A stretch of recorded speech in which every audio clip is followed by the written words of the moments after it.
When you think of someone slipping, tripping, or falling, an older person usually comes to mind.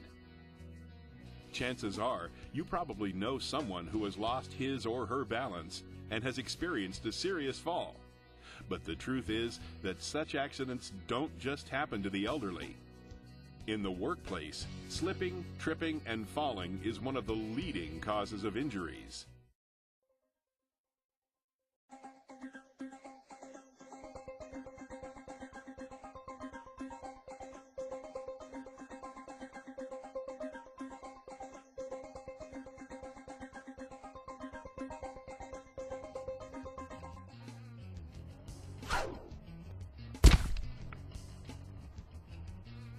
According to OSHA, slip, trip, and fall accidents account for the majority of workplace injuries and are a major cause of accidental deaths, second only to motor vehicle accidents. Slip, trip, and fall accidents occur frequently because situations that can lead to such accidents are all around us. A box left in a hallway can be an unseen trip hazard, especially in darker areas. Wet concrete or other wet surfaces can be very slippery.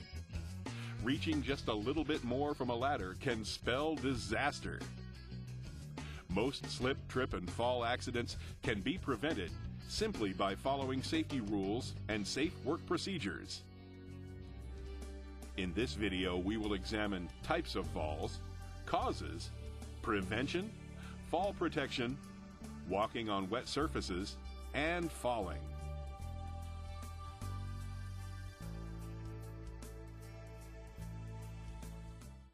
There are two types of falls that can occur: same level falls and elevated falls. This program will mainly address same level falls. Falls from elevations require specialized protection and training and will only be discussed briefly in this training program. Same level falls occur more frequently and are primarily caused by slipping or tripping. A same-level fall usually results in less severe injuries than falls from elevations and are mostly back-related injuries, broken bones, sprains, or strains.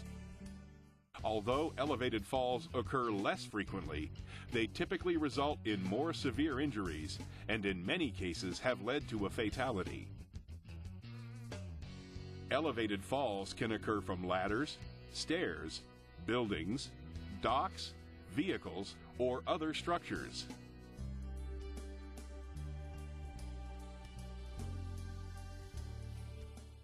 There are many hazards which lead to slips, trips, and falls. A slip occurs when you lose your footing due to walking surface conditions that limit the amount of traction between your shoes and the surface. Slips mainly happen due to wet or slippery surfaces. Surfaces can become wet and or slippery from rain, snow, ice, oil, or spills. Loose flooring such as broken tiles, a worn mat, loose rugs, and the surface material itself such as a ceramic tile or smooth concrete can also cause one to slip. The slip hazard increases when inappropriate shoes or other footwear is worn. A trip occurs when you strike an object with your foot or leg that throws you off balance, causing you to fall. Trips can be caused by stepping downward unexpectedly. For example, not realizing there is a curb when walking and stepping off it could cause you to trip. There are many possible causes of trips. Inadequate lighting, or moving from lit areas to dark areas, or from dark to well-lit areas can be dangerous. Other trip hazards include obstructed pathways from tools, equipment, supplies, debris, cables, and/or cords. Walking surface conditions, which might involve uneven surfaces, potholes, temporary walkways, and cracks, can also lead to tripping. And finally, carrying large and/or heavy objects that obstruct your view or cause you to become off balance can cause a trip. A fall occurs when you are thrown off balance and you go from a standing or erect position suddenly and unexpectedly to a downward movement, or you drop from one level to a lower level. Slipping and tripping usually results in a fall. Other types of falls include falls from ladders and scaffolds. Misuse or inappropriate actions can be very dangerous when using ladders and scaffolds and usually lead to injury accidents. Getting in and out of equipment, trucks, and other vehicles always presents a fall hazard. Traction is generally low when stepping onto or off of the metal steps, tailgates, or other parts of such equipment. Riding on the outside of equipment and vehicles is also dangerous unless there is appropriate seating. Many companies prohibit riding on moving equipment. Moving up or down stairs can be hazardous, especially while carrying something. The potential for a fall accident is also greater when the stairs are wet or when clutter is stored on the steps or you are unable to use the handrails.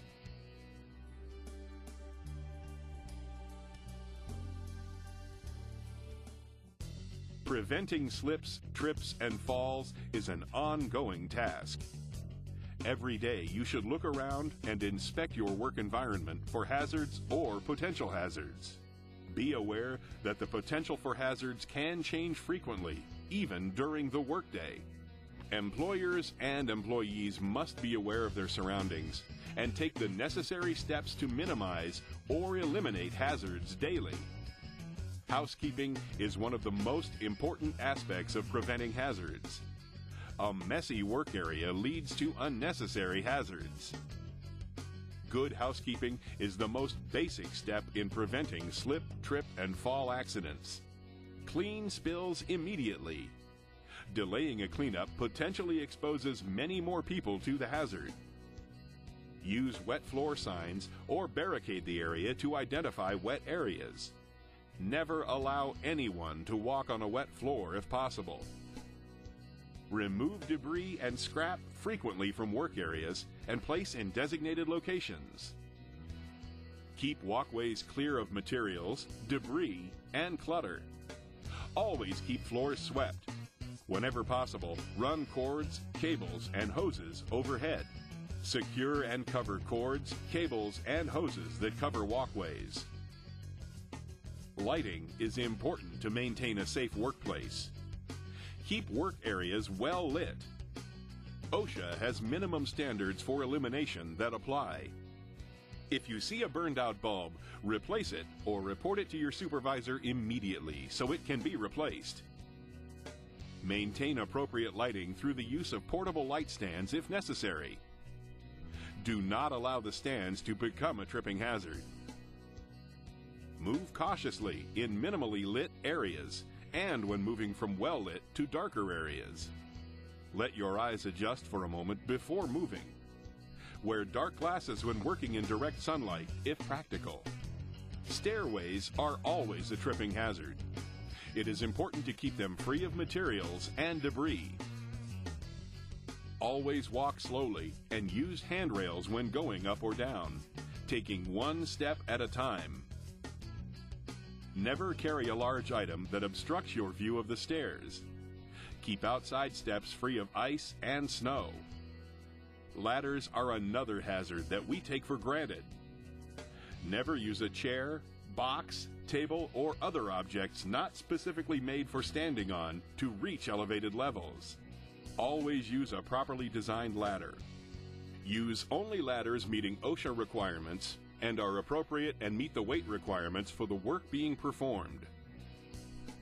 Place ladders at a 4-to-1 ratio from the vertical support.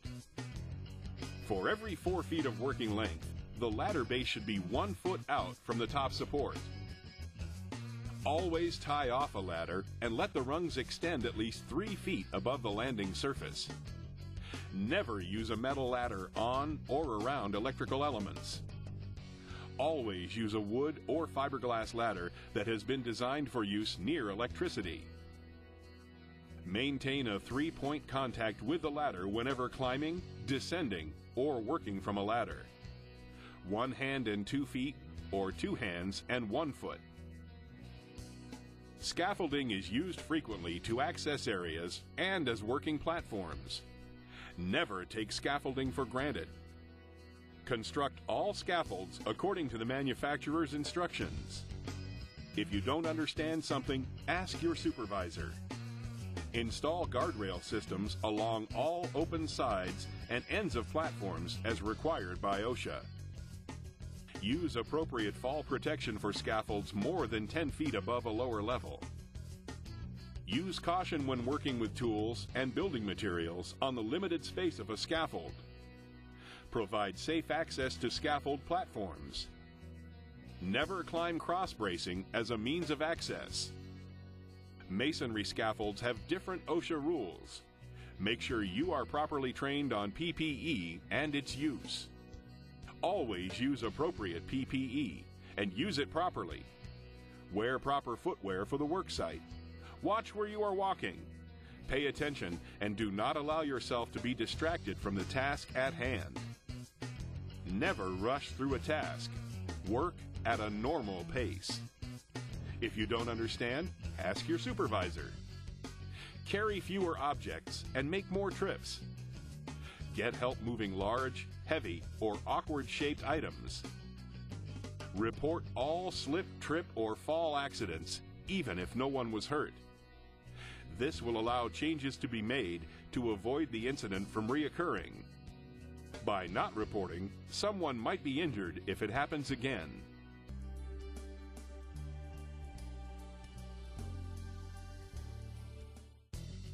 Construction employees working at elevations of 6 feet or more, and all other employees working at elevations of 4 feet or more, must be protected from falling by a guardrail system, safety net system, or personal fall arrest system.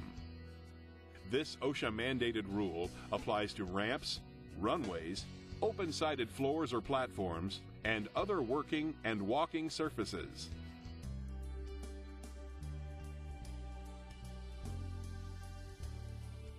If you must walk on wet or slippery surfaces, there are certain precautions you can take to prevent slipping and falling. Take slow, small steps and point your feet slightly outward to help provide a stable base of support. Pay attention to the walking surface. Use handrails or stable objects for support when available. Your arms and hands help stabilize you when walking. Do not walk with your hands in your pockets. Avoid sharp turns and quick movements. Wear slip-resistant footwear.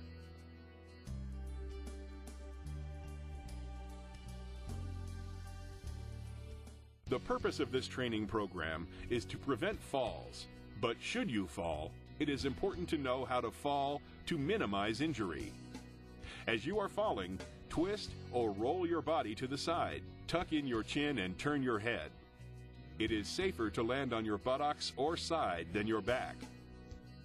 Keep your wrist, elbow, and knees bent and protect your head with your arm. Land on as much of your body as possible to spread the impact forces across a larger area. Do not attempt to soften or break the fall with your hands.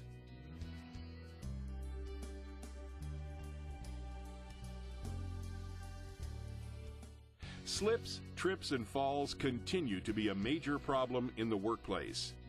Knowing the causes and steps to prevent slips, trips, and falls will make you a better worker and a safer one.